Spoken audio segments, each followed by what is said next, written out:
Hi hello ನಮಸ್ಕಾರ ಕರ್ನಾಟಕ. ಇವಾಗ ನಾನು ನಿಮಗೆ ಕರ್ನಾಟಕದ ವೆಸ್ಟರ್ನ್ ಘಾಟ್ಸ್ಗಳ ನಡುವೆ ಹಾದು ಹೋಗುವಾಗ ಏನೇನೆಲ್ಲ ನೋಡಬಹುದು ಮತ್ತು ಪಶ್ಚಿಮ ಘಟ್ಟಗಳ ವಿಶೇಷತೆ ಏನು ಮತ್ತು ನಾನು ಏನೇನು ನೋಡಿದೆ ಅಂತ ತಿಳ್ಕೊಳ್ಳೋಣ ಬನ್ನಿ. ನಮ್ ಜರ್ನಿ ಸ್ಟಾರ್ಟ್ ಆಗೋದು ಬಾಗಲಕೋಟೆಯಿಂದ. ಟ್ರೈನ್ ಟಿಕೆಟ್ ತೆಗೆಸ್ಕೊಂಡು ಪ್ಲಾಟ್ಫಾರ್ಮ್ ನಲ್ಲಿ ವೇಟ್ ಮಾಡ್ತಾ ಇದ್ದೆ. 8 ಗಂಟೆಗೆ ಬರಬೇಕಾಗಿದ್ದಂತಹ ಟ್ರೈನು 9 ಗಂಟೆಗೆ ಬಂತು. ಈ ಟೈಮ್ ವಿಷಯದಲ್ಲಿ ಈ ತರ ಯಾಕೆ ಮಾಡ್ತಾರೆ ಅದೇನ್ ಕಥೆನೋ ಗೊತ್ತಿಲ್ಲ. But we always says Indian railways ಜಿಂದಾಬಾದ್. ಕೊನೆಗೆ ಟ್ರೈನ್ ಹತ್ತಿದ್ವಿ. ಫುಲ್ ಖಾಲಿ ಇತ್ತು. ಆರಾಮಾಗಿ ಸೀಟ್ ಹಿಡ್ಕೊಂಡು ಕುಂತ್ವಿ.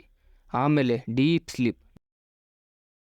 ನಾವೆದ್ದಾಗ ಪಶ್ಚಿಮ ಘಟ್ಟಗಳಿಗೆ ಸ್ವಲ್ಪ ಹತ್ರ ಇದ್ವಿ. ಹಸಿರು ವಾತಾವರಣ, ಆ ದೊಡ್ಡ ದೊಡ್ಡ ಅಡಿಕೆ ಮರ, ತೆಂಗಿನ ಮರ, ಭತ್ತದ ಹೊಲಗಳು, ಆಹಾ ಸ್ವರ್ಗ ಅನ್ಕೊಳ್ಳಿ. ಸುತ್ತಮುತ್ತಲು ದಟ್ಟವಾದ ಅರಣ್ಯಗಳ ಮಧ್ಯದಲ್ಲಿ ಇರುವಂತಹ ಒಂಟಿ ಮನೆಗಳನ್ನ ನೋಡಿದಾಗ ಹೆಂಗಪ್ಪ ಇವರಿಲ್ಲಿ ಇರ್ತಾರೆ? ಕಾಡು ಪ್ರಾಣಿಗಳು, ಹಾವು, ಮಂಗ್ಯ, ಮುಷ್ಯ ಇಂತ ಪ್ರಾಣಿಗಳು ಬಂದ್ರೆ ಏನ್ ಮಾಡ್ತಾರೆ? ಮತ್ತೇನಾದ್ರೂ ಆರೋಗ್ಯ ತಪ್ಪಿದ್ರೆ ತಕ್ಷಣದಲ್ಲಿ ಹೇಗೆ ಆಸ್ಪತ್ರೆ ತಲುಪ್ತಾರೆ ಅನ್ನೋದೇ ನನಗೆ ಒಂದು ಯಕ್ಷ ಪ್ರಶ್ನೆ ಆಗಿತ್ತು. ಈ ಟಾಪಿಕ್ ಇಲ್ಲೇ ಬಿಟ್ಬಿಡೋಣ. ಇವಾಗ ಪಶ್ಚಿಮ ಘಟ್ಟಗಳ ವಿಷಯಕ್ಕೆ ಬರೋಣ. ಅಸಲಿ ಮಜಾ ಸ್ಟಾರ್ಟ್ ಆಗೋದು ಹಾಸನದ ಸಕಲೇಶಪುರದಿಂದ. ಇಲ್ಲಿಂದ ಸುಂದರವಾದ ಪಶ್ಚಿಮ ಘಟ್ಟಗಳ ದೊಡ್ಡ ದೊಡ್ಡ ಪರ್ವತ ಶ್ರೇಣಿಗಳು, ವಿವಿಧ ಪ್ರಭೇದದ ಗಿಡ ಮರ ಬಳ್ಳಿಗಳು ನಮಗೆ ಕಾಣ್ತವೆ. ನಾನು ಹೆಚ್ಚಿನ ಮನೆಗಳನ್ನ ನೋಡಿದ್ದು ಸಕಲೇಶಪುರದಲ್ಲಿ. ಏರಿಳಿತದ ಭಾಗದಲ್ಲಿಯೂ ಸಮತಟ್ಟಾಗಿ ಮನೆಗಳನ್ನ ನಿರ್ಮಿಸಿಕೊಂಡು ಜೀವನ ನಡೆಸುತ್ತಿದ್ದರು. ಇಲ್ಲಿಂದ ಕಟ್ ಮಾಡಿದ್ರೆ ಪಶ್ಚಿಮ ಘಟ್ಟಗಳಲ್ಲಿ ಮಾತ್ರ ಕಾಣಿಸಿಕೊಳ್ಳುವ ಉದ್ದವಾದಂತಹ ಮರಗಳು, ಅಲ್ಲಲ್ಲಿ ಜುಳು ಜುಳು ಹರಿಯುವ ಹಳ್ಳಗಳು, ಖುಷಿಯಿಂದ ಶುರು ಮಾಡಿ ಕೊನೆಗೆ ಬೇಸರ ಮಾಡಿಸುವಂತಹ ರೈಲ್ವೆ ಟನಲ್ಗಳು. ಅಬ್ಬಾ, ಬರೀ ಬಿಸಿಲು, ಕಲ್ಲಿನ ಗುಡ್ಡಗಳು ಮತ್ತು ಮುಳ್ಳಿನ ಗಿಡಗಳನ್ನ ನೋಡಿದ್ದ ನಮಗೆ ಒಂಥರ ಒಳಗೆ ಖುಷಿ ಆಯ್ತು. ಆಮೇಲೆ ನಮಗ್ ಕಂಡಿದ್ದೆ ದೊಡ್ಡ ದೊಡ್ಡ ಪರ್ವತ ಶ್ರೇಣಿಗಳು.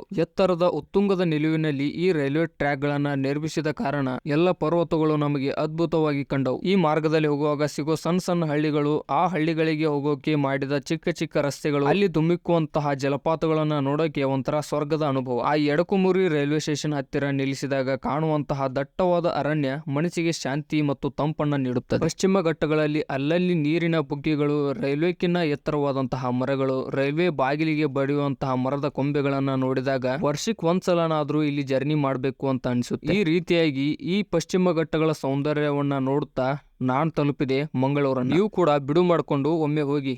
ನೀವು ಜೀವಿಸುತ್ತಿರುವಂತಹ ನಿಮ್ಮ ಜೀವನದಲ್ಲಿ ಒಂದಿಷ್ಟು ಒಳ್ಳೆಯ ಮೆಮೊರೀಸ್ಗಳನ್ನ ಆಡ್ ಮಾಡ್ಕೊಳ್ಳಿ. ಸಿಗೋಣ ಮತ್ತೊಂದು ದಿನ.